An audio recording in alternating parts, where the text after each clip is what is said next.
my name is Eric Tender, and I'm author of the book, The Amazing Dog Training Man. In this video, what I'm going to talk about is how to train a dog that may be a little difficult. Because a lot of times, some folks will be working with their dog and they're not getting the results they're looking for.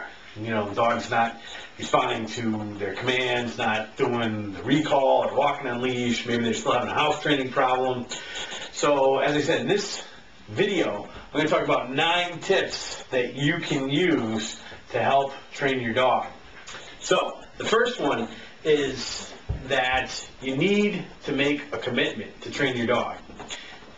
A lot of times when I'm working with the dog owner, they're trying to train their dog, but they're not really, or they really haven't made a commitment. They don't spend 10 minutes every day working their dog. Maybe they'll work on like a Monday, they'll do 5 or 10 minutes, and then on Thursday they'll do another 5 minutes, and then on Sunday they'll do a couple of minutes. That's not going to train a dog. If you really want to teach your dog to do something, you got to spend at least 10 minutes every day until the dog gets it.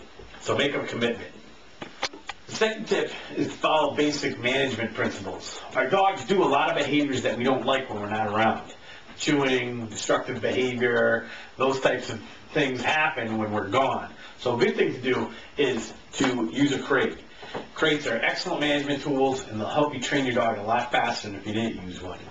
Third thing that I always tell people is not to free feed.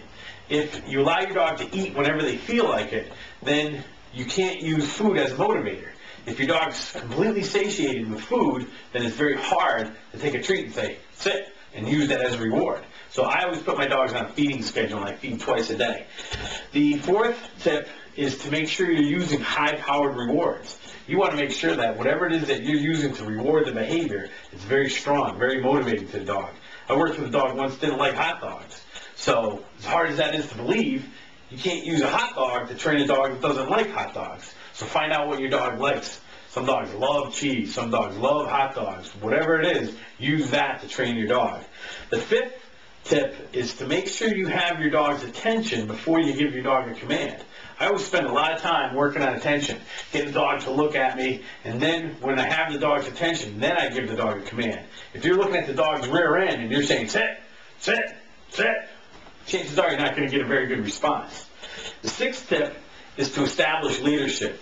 Your dog has to understand and respond to you as the pack leader. If your dog doesn't look at you as the leader, and you're outside, and your dog's 100 feet away from you, and you say, Fluffy, come. Fluffy looks at you and goes, why should I come to you? Who are you? Big deal. But if you're the leader, and you say, Fluffy, come, you have a much better chance of getting the dog to come back to you. So establish leadership. The seventh tip is to make sure your dog gets enough exercise. Dogs were bred to do different tasks, and a lot of our dogs don't do the things they were bred for. I have a German Shepherd and a Shetland Sheepdog, both herding dogs. They've never in their lives had a chance or an opportunity to herd sheep or cattle or anything like that. So I have to make sure that I give them enough exercise so that it's easy for them to live with me and easy for me to live with them. So, very important to give your dog exercise. The eighth tip is to make sure your timing is good. If your timing is bad, it's going to be very difficult.